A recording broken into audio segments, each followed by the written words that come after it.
মশলাগুলি দিয়ে আমি পটলের একটি রেসিপি করে দেখাবো, যার জন্য পনির পটল লাগবে।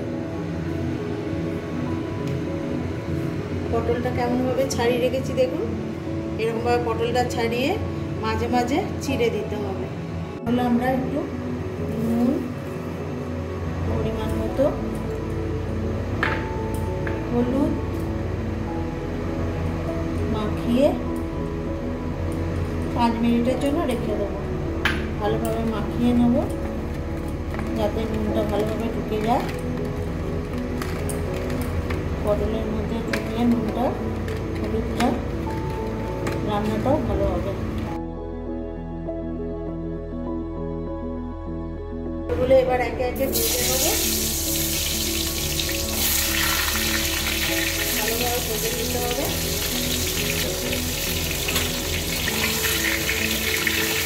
যতক্ষণ পটলগুলো নরম হয় ততক্ষণ একটু ঢাকা দেবো। এবার এই ভাজা হতে হতে আমি আর একটা জিনিস বেটে নেবো, যেটা হচ্ছে পোস্ত। পোস্ত, বাদাম এবং তিল একসঙ্গে বেটে নেব।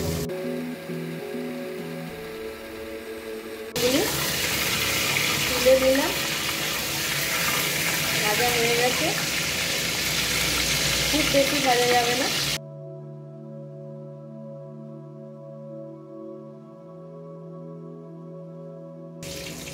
বাকি পটলগুলো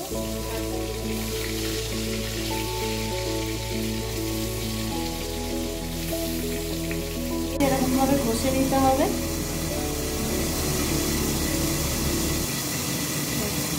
পটলগুলো ভাজা হয়ে গেছে। কিছুটা পনির কেটে পিস করে নিয়েছিলাম, সেগুলো একটু হালকা করে ভেজে নেব।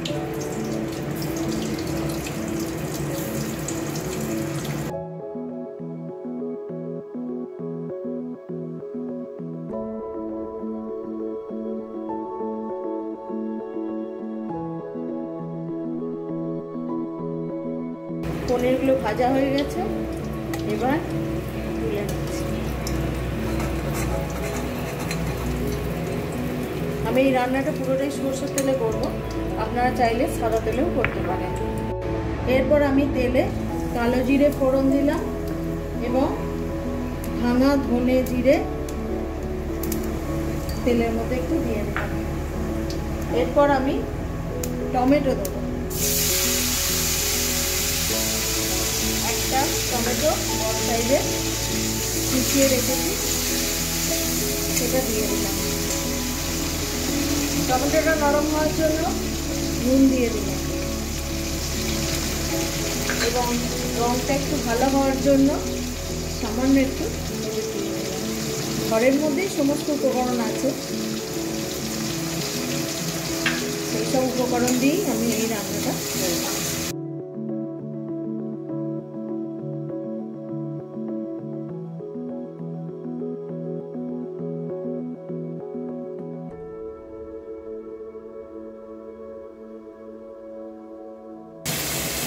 তেলেতে টমেটোটা একদম নরম হয়ে গেছে, গলে গেছে।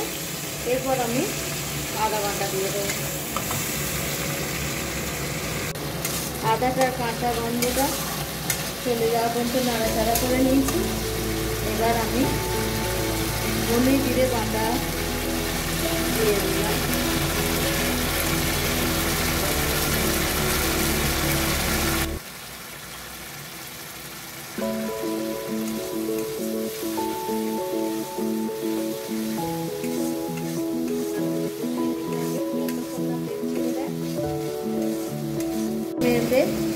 টেস্টের জন্য চিনি দিয়ে দেবো। এখানে চিনির পরিমাণটা একটু বেশি লাগবে, কারণ একটু মিষ্টি মিষ্টি রান্না হবে, একটু নুন ঝাল রান্না হবে না।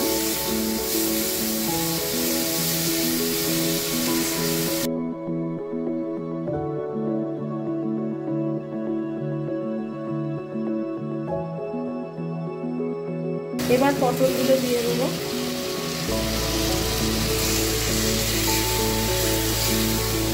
ভালো করে মিশিয়ে নেবো পটলের সঙ্গে মশলাটা।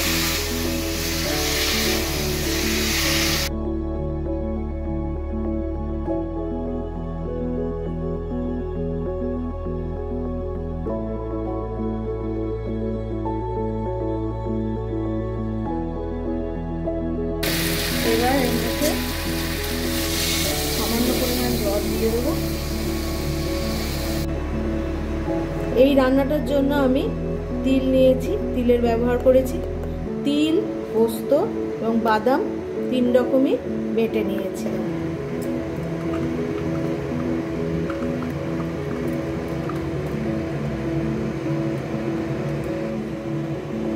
এবার ভালো করে নেড়ে চেড়ে আমি এটাকে একটু গ্যাসটা কমিয়ে দিয়ে ফুটতে দেবো, যতক্ষণ না পটলগুলো ভালোভাবে সেদ্ধ হয়ে যায়।